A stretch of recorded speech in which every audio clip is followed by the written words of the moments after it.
This is Talk of the Town, a weekly program featuring community events happening in and around Northeast Michigan, with your host, Nancy Smitham, and get the latest from Alpena Community College with Dr. Don McMaster. And now, today's Talk of the Town. Good morning and welcome to Talk of the Town. I'm Nancy Smitham. My first guest today is from Alpena County Library. I'm with Christina St. John. Good morning, Christina. Good morning. So you wear a lot of hats at the library, and today they kind of tapped you to come in and talk about everything that's going on at the library. Yes, pretty much. So there's a lot of things going on. So start me out with your list.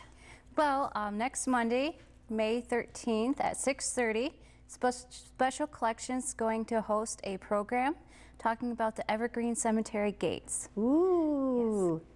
Yes. So tell me a little bit about that. We're going to have historian Marcia Simmons, Doug Bliss from Bliss Painting, and then Tyler Emmons, an Alpena High School engineering student. Wow. And they're going to talk about the history and restoration of the gates, and among other stuff about the gates. I know that they were under repair for quite some time. They were like raw and then painted and everything, but I didn't realize there was like a big history behind them. Wow, that'll be interesting. So Monday the 13th at what time? 6:30. Okay, 6:30 at the library. Do you have to pre-register or anything? Nope. Just come on in. Yep. Perfect. What's next? We're also doing, as part of NASA at My Library programming this summer, which is the theme is exploring the universe. We're going to have a space exhibit come in from May to June. Wow. So give me an idea what will be included in the exhibit. So we're going to have something that's going to talk about our solar system and how stars and planetary systems are formed with gravity and how gravity plays a part in that. They're also going to have a station where they can explore the sun. And there's a station for a cosmic journey. So they're going to learn the differences between Mars and Earth, why there's differences and why we have to consider them as we try to explore further into space. And then we're going to talk about magnetic changes in this cosmics, pretty much. So from May to June? May to June, yes. May to June. So how do we find out what the schedule is so we know when to get there and see all the different programs? It's just going to be out on the patio, so you just come in whenever you want and start exploring. Wow, so it's a really hands-on. Yes. Oh wow, that's exciting. And I know that Besser Museum is also doing something with Apollo 11 in space and in the planetarium, and they have a static display also, but you're also doing a joint project with them. Yes, we had a joint program on Friday where it's Taro's Space Adventure. And so Taro, the library monkey, will be showing up at the museum, and there's kids that come in with their stuffed animals, and they just sat down for a planetarium. Then they did a craft, and then they're going to get their picture taken on Mars. Oh, wonderful. Well, thank you so much for doing those collaborations together. It's so nice when you pull your resources together, and this town is just absolutely spectacular about doing that. Okay, so what's next? So I also wanted to inform the patrons that we will be closing on Memorial Day and the Sunday before that. And then we're going to be closed on all the Sundays throughout the summer until September. Well, very good. That's a good break for all of you. So anticipate your library needs ahead of time, because beginning the Sunday before Memorial Day, you're going to be closed until school starts again. In September. Okay, very good. So what else is on your list? We're participating with ThunderCon on July 6th, and I just want to show this right here. We're making cosmic flowers as a part of the craft, and we'll be open on the patio. So if you guys want to come in and do some crafts on the patio, July 6th. Okay, and go back to the space theme that you're doing again. So during all the hours at the library open, now will there be special crafts and things kids do like you do sometimes, or how will that all work? Yes, that would be part of our summer book club throughout the summer, and that's the Universe of Stories. So it kind of parallels with the NASA at My Library theme. And so we were going to have a ton of programs. So come by the library and check out our flyers and see which ones fit you. Now, when does the summer book club actually begin? End of June. Begins the end of June, and great opportunity, because it's a proven fact that if kids don't read over the summer months, they can lose skills. Yes, and it's a lot of fun. Oh, it is. A lot of programs. With the space theme especially. And then if they participate, they get to come to the carnival. Yes. Yeah. And that's good. And then we're always looking for volunteers for the carnival. Yes. Okay. And lots of other things that go on at the library too. What are your hours currently? We are open 9:30 until 9, Monday through Thursday. Okay. 9:30 until 5, Friday and Saturday. And for now, until the end of May, 1 to 5 on Sundays. Okay, 1 to 5 on Sundays. And then Nancy still does Tinker Tuesday. And that's a wonderful event. Go in and talk to Nancy. Bring whatever you have that you need help with, and she can teach you how to use it, how to download books, and how to navigate some of the things at the library. And I mean, I get books from Libby, free books, free audio books all the time, and it's just like, I love it when I travel. Just put in, you know, listen to my books on tape, and it's just wonderful. And the books on tape, there too, you have a great selection, and I'm in there every other week because I travel so much for my job, so it's nice to listen to books on tape rather than music or static or whatever may come across the radio depending on where I am. And what are some other fun things at the library? I do want to mention that we have our Teen Summer Book Club this summer as well. So for the older kids, we have other programs and crafts geared towards them too. Oh, that's good. So that's really good. Okay, and anything else you want to add today, Christina? just stop by and ask us a whole bunch of questions if you want to. That's what we're there for. Yes. We're a great resource to provide answers for you and programs. Right, and the computer lab is wonderful too. Yes. I mean, it's always filled. There's always people there using computer, which is a great service to our community. Mm-hmm. Thank you so much for being here today. Thank you for having me. Thank you for being here. I'll be right back with Justin from Art in the Loft following these messages. Hi, I'm back with Justin Christensen Cooper from Art in the Loft. Hi, Justin. Hey, Nancy. Thanks for having me again. Thanks for being here. You got it. You know, we talk about all the busy places in town. You know, Art in Loft is, you know, right up there with the busy places in town. And I remember when you were here before, the day that the mural had fallen. Yeah, I know. That's the talk right now, isn't it? That was a day. It was an emotional day, you know, and that kind of caught us off guard. Oh, yeah. Because what really came out of that was the response from the community. Oh my gosh, Facebook, the Alpena Right. News, all the radio stations, no matter where you went, no matter what you did, people were sharing photos, people were talking about the mural. Yeah. People were heartbroken about it. Well, the nice thing about it is it proved to us, even though it came with kind of a tragic event, it proved to us that it did its job. You know, yes. that work of art was supposed to be something that our community would embrace, and because they had a hand in it. You know, we had a bunch of workshops the prior time, people leaving their paintbrush mark on the fish, and working with our mural artist Tony Hendrick, and making themselves feel a part of that whole process. And you did all that again. People have been going there to work on the fish again. Yep. So we just had that just a couple weeks ago. Throughout 3 days of fish painting, we saw over 500 individuals. Oh my goodness! I know, isn't that that's incredible? Crazy. So Tony and I took 4 of the fish. We call it Fish on the Run. Okay. We took 2 up to or over to Alcona schools, to their elementary school, and then we took 2 to the Boys and Girls Club for an afternoon of painting. We saw a few hundred kids just there during that time. And then we had 3 workshops up in the gallery space too for school-aged. We had a family fun day, and then we actually did a really cool thing, an adult night, where we had a live band and we had food, and so we had just the adults to have a good time with putting their mark on the fish too. You know, it's really neat because, you know, if you were a tourist or when you come back and go forth or gone for the summer and back, you say, hey, see that? I did right that. there. Yeah. I did that. And that's why people take pictures too. You know, it's yes. Hopefully this summer will be a big year of the fish selfie in front of the mural. But again, it's going to be celebrated again, and it's in a spot that's very centrally located, and people they're actually using it as a spot to meet and to meet you by the fish. Exactly, bingo. And the special thing for Art in the Loft is that it's doing its job because it's a landmark, but through the arts. Yes. And so it's really that placemaking tool to recognize Alpena, you know, as a place to go and to meet. And we want it to be on the bucket list of things to do. If you've got visitors in town for the summer or whenever, and you are looking for things to do, what do? We want take your picture in front of the fish mural as one of those things. Have to do a contest or something. Yeah, I love that. The person farthest away or the most times or something. I have to pick your brain on that. I Pick like that that. brain. Yeah. I have to look that up. Could be a good fundraiser or a fundraiser if nothing It'd be else. fun, yeah. So what's the progress on the mural? All right, so great question.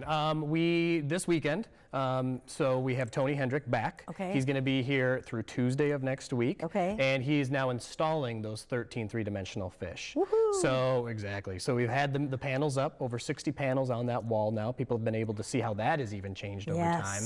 Beautiful. And now those fish will go up. All those fish that those 500 and some people let their mark on will be going up on the wall. And so it's going to be finalized by next week, which is great. And then we're going to do a big summer celebration, hopefully during brown trout, to just celebrate. And I'll be talking more about that later. But but a big dedication of the mural later this summer when we have a lot of people in town. So perfect. Yep, you got it. So what else is happening at Art in the Loft? Well, we just came off the heels of the Young Artist exhibit. Yes. We had over 20 schools, 650 works of art up in the walls, all during April. And then we take this time now to prep the gallery for our upcoming Summerview 2019 exhibit. We're going to have over 35 artists, all local to the area of Northeast Michigan at least. That's what we pride ourselves on really exhibiting those artists that are local to our area. Yes. And the nice thing about it is we work on commission with those artists, so it's really helping to promote their work, but putting some cash back in their pocket too, from all the sales. And so we're going to kick that off on May 23rd. And it's really in conjunction. Alpena Art Walks is back this year with 5 other galleries downtown, Art in the Loft being one of those. And so we'll be open in time for the very first Art Walks, which is May 31st. And then we're going to do a summer artist reception, which will be June 21st. If people are paying attention, it's all on our website. You know, just a lot of exciting things, all again geared towards around this theme of art throughout our summer. So we're really excited about that show. And you know, I always tell people, if you're looking for a unique gift idea that's affordable and something that no one else is going to have, go to Art in the Loft. You got it, because like I said, there's 35. Rick Hasso, our gallery manager, always says there's 35 artists, there's 35 ways to express artwork and to express yourself. And so that's what people can see when they visit the gallery.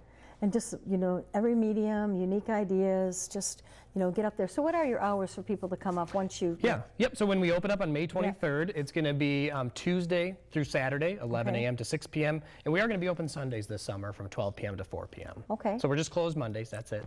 But people can come up not just for the exhibit, but we have a whole summer series of classes, workshops, give all me an ages. idea of what kind.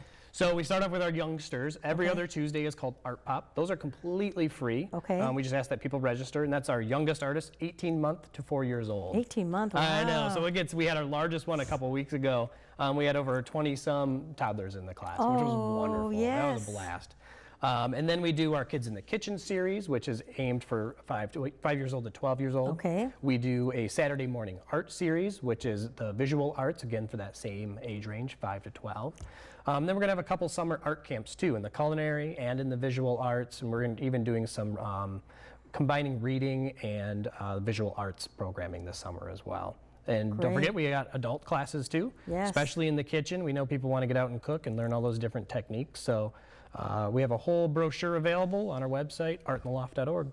Okay, and you know, I remember as a child, my mom sending me to 4-H camps and sending me to, and learning to cook and make candy and learn how to make pot holders and you know, swimming and safety and all. I mean, those are things that stick with you for all of your life too. They do, and so we, in our camps this year too, are going to be roughly 3 to 4 days for each camp, and right now we've got about 4 of them planned. And you know, and the nice thing about that too is you can just sign up for that whole time. Parents can drop their kids off and they can do their summer activities and then come pick them up later that day. So sit in front of a computer or go to Art in the Loft and learn something. It seems like I think we know what the decision there is. And those classes will fill up, so people need to get registered. Yes, they need to do it now. So our summer programming is out. Well, we're on the heels of our spring, I should say, and summer is going to be out very soon. So they just need to stay tuned on our Facebook big time and our website too. But register right online. They will fill up for sure. Okay, and we need to let people know too, you know, that they need to come up there, check things out, and that's a wonderful source of income and inspiration and spreading the art in our community. You got it. It's a huge economic booster as well for our community. Oh, it is. Yep. So we couldn't be more proud as being sort of at the forefront of that. Right. Yeah. And volunteers are always needed. Volunteers are always needed, especially for all those classes that I just talked about. We're always looking for 18-month-olds running around. Yeah, we need some people for that one. Okay, I get that. Right, so if we have any artists that are I should just say anybody, but a lot of our artists do volunteer, but if we have anybody interested that, just contact me. You know, they can email me, they can hit us up on Facebook, give us a call, and we'd love to have them out there and helping. And keep Art in the Loft in mind for showers and parties and weddings and all the other good stuff. We've got about 6 weddings already booked this summer. It's a beautiful venue. It is. I mean, you can't beat it at night, especially we've got the lights coming down, and then you can oversee the lake. It's just gorgeous. So. Thank you so much for Thank you, being here, and Nancy. I I look forward to appreciate that. talking to you again soon. You got it. Take care. Take care. Please stay tuned for Dr. Don McMaster following these messages. Greetings, everyone, and welcome to Talk of the Town. I'm Dr. Don McMaster. I'm president of Alpena Community College, and I'm pleased to have as our guest this morning Dr. Lois Darga, accounting instructor at ACC and commencement speaker last night. Welcome. Thank you, Dan. How did it feel to stand at the podium and deliver a commencement address to 1,500 people? It was very exciting, and I was very honored to do so. And I could just feel the energy in the room and the pride and the relief of the graduates and the excitement, and just you could just feel the love of their families and all of those who supported them. Yeah, it's a wonderful night, isn't it? It is a Yeah. great day to celebrate. Yeah. Well, you had a very thoughtful address, and some of the themes I thought were right on point. And you know, you had some advice for the grads to be courageous, be extraordinary, be kind, be balanced, and be grateful. I think those are very important notions. How did you come up with that? Well, when you invited me to be the commencement speaker in January, I got to work with organizing some ideas, and there's just so much I could have said. And when it came right down to the end, it was just some simple words of advice that just I think are universal, and it's nothing that was new for people to hear, but Sure. maybe just the renewal of that, or just the reminder. How long did it take for you to craft that? Well, if you want to talk about the entire address, it took hours and hours and pages, and then I had to cut some things that I invested quite a bit of time in. I had to cut, even though they were important. They just, there wasn't time. Sure. Well, that's the hard thing about speech making. Yes. You know, and well, I mean, you're an ACC grad and now an ACC instructor. I mean, your entire life really has been invested in the place in a lot of ways. Yes. You know, your thoughts on how the night went and what it meant for you. Well, it really, I thought the night went well, and I was reminded of when I was that graduate at ACC for the first time, and we were celebrating our commencement outdoors at the end of Van Laer Hall. It was a nice sunny day, and on the day of my graduation, I was not planning to go on to school because I knew I'd be marrying Tim, and Dr. Eldridge Dunkel shook my hand and said, "Lois, you have a good head on your shoulders, don't waste it." And it was like a wake-up call, and the next week I applied for an orientation at CMU, Central Michigan University, and that was the start of the rest of my story of the education. And when I saw the students there yesterday, many of them my own students, I just knew that some of those students would do the same thing, go on and continue their education, and I really felt that we have so much to offer our students, and I talked about blessings last night, and ACC truly is a blessing to those students and to all the graduates and to our community. Oh, that's well put, and I believe so true. That's a great story about Doc Dunkel and his influence on your near-term decision at that time and your long-term outcome. That is the factor and the effect of mentors and teachers on students.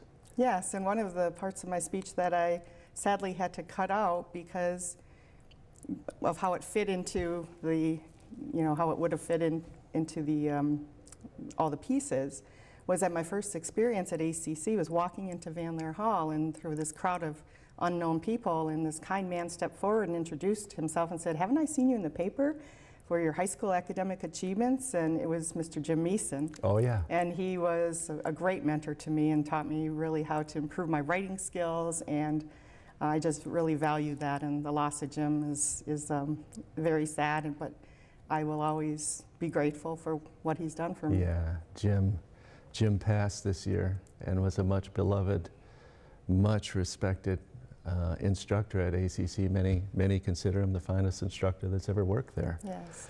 And so you've had an interesting career. You went to ACC, got your associate's degree, as you mentioned, and then was on kind of an MBA track or accountant track, and then you came back to ACC in the late 90s, if I'm not mistaken, and got a manufacturing credential, an associate's degree. That's a little bit of an unusual twist. Yes. And you know, what caused you to do that? Well, I was teaching one summer at ACC, a Microsoft class, and I actually got a message that you were on the phone, and so I went out into the service phone in the hallway, and you asked Lois, so would you be interested in working with one of our local business partners in teaching auditing for ISO 9001, which is a quality management system standard. We and go I said, way back, don't oh we? yes, and I said, I certainly know auditing, but I don't know anything about the standard that you're talking about. And so I did get training on that, and I worked with some companies, and then to increase my opportunities and my credibility and my knowledge to work with other companies, I decided I'm not going to be a plant manager, so I need to acquire this knowledge and this insight through education, and what better place than ACC? So I earned my manufacturing technology degree, and I was like a duck, you know, without water.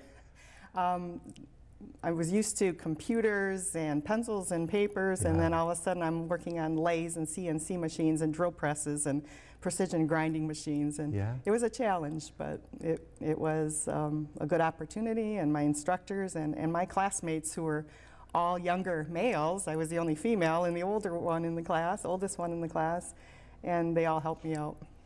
Yeah, and that was a wonderful service you provided. We don't have much time left, but during that time, ISO was a really big, important piece for a lot of our local companies to have, and you stepped in and was able to deliver that training, and that was very helpful to them.